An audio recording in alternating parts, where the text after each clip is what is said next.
Fabrice Muamba, the player 40,000 people watched die. And the battle no one saw after Faudio, roaring stadium crowd suddenly cutting to dead silence. Tone? Somber. Hushed. On March 17, 2012, at White Hart Lane in London, 40,000 people watched a football match freeze in horror. A young midfielder collapsed to the turf with no one near him, no contact, no collision. For 78 minutes, his heart did not beat on its own. Doctors would later say that, in effect, he was dead. Millions around the world assumed they had just witnessed the end of Fabrice Muamba's story. Pause for 3 seconds. They hadn't. What almost none of them ever saw was the quiet, painstaking battle he fought afterward. Not just to survive, but to feel safe again in his own body. On the very kind of pitch that had nearly taken his life, tone shifts, softer, reflective. Fabrice Muamba was born on April 6, 1988, in Kinshasa, in what was then Zaire, now the Democratic Republic of Congo. His father, Marcel, worked as an advisor during a turbulent political period, and in 1994, as rebel forces closed in, he was forced to flee the country to save his life. He sought asylum in England, leaving his family behind in a country descending into civil war. Pause for 2 seconds. For 5 years. Young Fabrice lived through the fear of that conflict without his father, at times too afraid to even play football outside with friends in case violence found them. In 1999, at the age of 11, he was finally reunited with his father in London. He arrived in England knowing only 4 words of English. Hello? How are you? Tone. Determined, hopeful. It would have been easy for a child in that position to struggle quietly and disappear into the background. Instead, Muamba adapted with remarkable speed, eventually earning 10 GCSEs and A-levels despite starting from nothing linguistically. Football became his way of connecting, of building friendships in a country that was still unfamiliar to him. By 2002, Arsenal's youth academy had taken notice, and by 2005, he was a professional footballer. Pause for 2 seconds. His career carried him through Arsenal, Birmingham City, and eventually Bolton Wanderers, where he settled as a composed, hard-working central midfielder respected by teammates and opponents alike. Nothing about his life suggested what was coming. Audio. Crowd sound swell, then abruptly cut to silence. Tone. Heavy. Urgent. On that March afternoon, during an FA Cup quarter-final against Tottenham, Muamba went down in the 41st minute with no one near him. Medical staff sprinted onto the pitch. He was given CPR immediately, then shocked with a defibrillator. Once on the field, once in the tunnel, and 12 more times in the ambulance racing to London Chest Hospital. Doctors would later say his heart showed electrical activity, but no actual pumping function for 78 minutes. 15 shocks in total were needed to bring him back.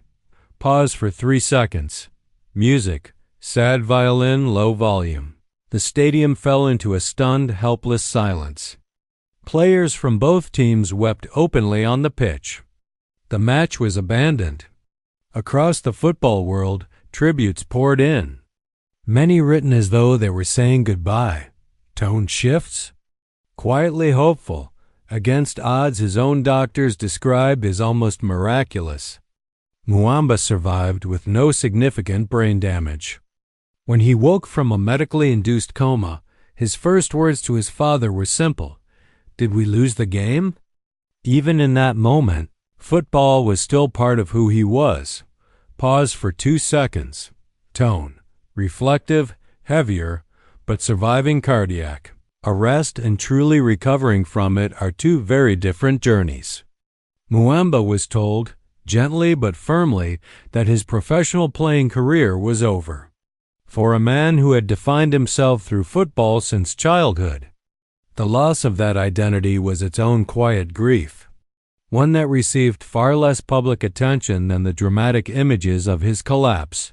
Tone: soft. Personal. What the cameras never captured afterward was the psychological weight he carried forward.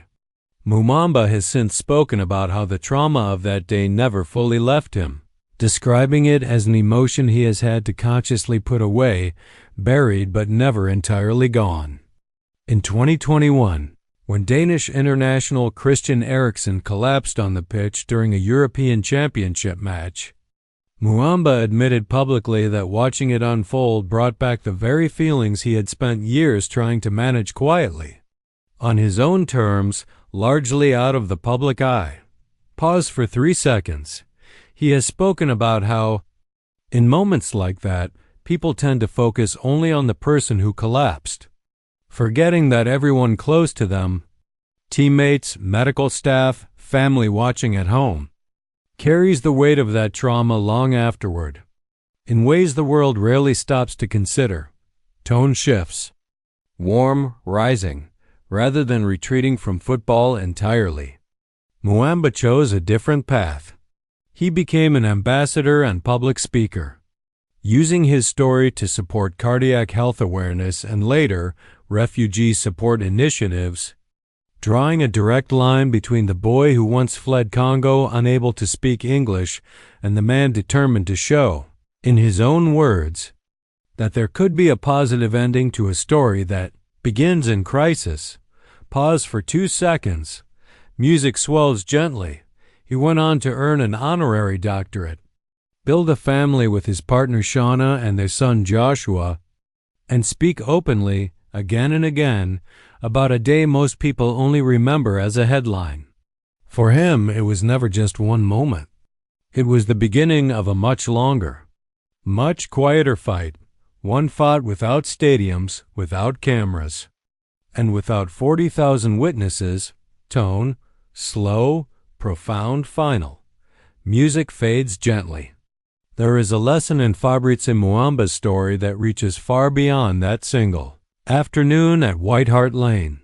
The world watched his heart stop for 78 minutes and assumed the story was over. What they didn't see was everything that came after. The fear of stepping near a football pitch again, the quiet grief of a career lost, the trauma that resurfaces without warning years later.